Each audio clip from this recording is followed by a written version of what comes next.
السلام علیکم۔ سورۃ النساء میں اللہ تعالیٰ نے ہمیں صاف صاف بتا دیا ہے کہ کن لوگوں کی توبہ قبول ہوتی ہے اور کن کی توبہ قبول نہیں ہوتی۔ ان آیات کا ترجمہ کچھ اس طرح سے ہے: اللہ انہی لوگوں کی توبہ قبول فرماتا ہے جو نادانی میں بری حرکت کر بیٹھتے ہیں پھر جلد توبہ کر لیتے ہیں، بس ایسے لوگوں پر اللہ توجہ فرماتا ہے اور وہ سب کچھ جاننے والا ہے، حکمت والا ہے۔ اور ایسے لوگوں کی توبہ قبول نہیں ہوتی جو ساری عمر برے کام کرتے رہے، یہاں تک کہ جب ان میں سے کسی کی موت موجود ہو تو اس وقت کہنے لگے کہ اب میں توبہ کرتا ہوں، اور نہ ان کی توبہ قبول ہوتی ہے جو کفر کی حالت میں مریں۔ ایسے لوگوں کے لیے ہم نے دردناک عذاب تیار کرا رکھا ہے۔ آج کا سبق شروع کرتے ہیں۔ پناہ مانگتی ہوں اللہ کی شیطان مردود سے۔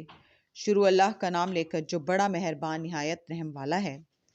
پھر اگر یہ لوگ عیسیٰ کے بارے میں تم سے جھگڑا کریں اس کے بعد کہ تم کو حقیقت معلوم ہو ہی چکی ہے، تو ان سے کہنا کہ آؤ ہم اپنے بیٹوں اور بیٹیوں کو بلائیں، تم اپنے بیٹوں اور بیٹیوں کو بلاؤ، اور ہم خود بھی آئیں اور تم خود بھی آؤ۔ پھر دونوں فریق اللہ سے دعا اور التجا کریں، اس طرح جھوٹوں پر اللہ کی لعنت بھیجیں۔ یہ تمام بیانات صحیح ہیں اور اللہ کے سوا کوئی معبود نہیں، اور بے شک اللہ غالب ہے، صاحب حکمت ہے۔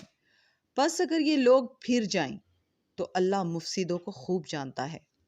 کہہ دو کہ اے اہل کتاب، جو بات ہمارے اور تمہارے دونوں کے درمیان یکساں تسلیم کی گئی ہے اس کی طرف آؤ، وہ یہ کہ اللہ کے سوا ہم کسی کی عبادت نہ کریں اور اس کے ساتھ کسی چیز کو شریک نہ بنائیں، اور ہم میں کوئی کسی کو اللہ کے سوا اپنا کارساز نہ سمجھے۔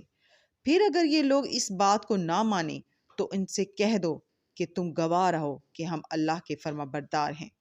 اے اہل کتاب، تم ابراہیم کے بارے میں کیوں جھگڑتے ہو، حالانکہ تورات اور انجیل ان کے بعد اتری ہیں اور وہ پہلے ہو چکے، تو کیا تم عقل نہیں رکھتے؟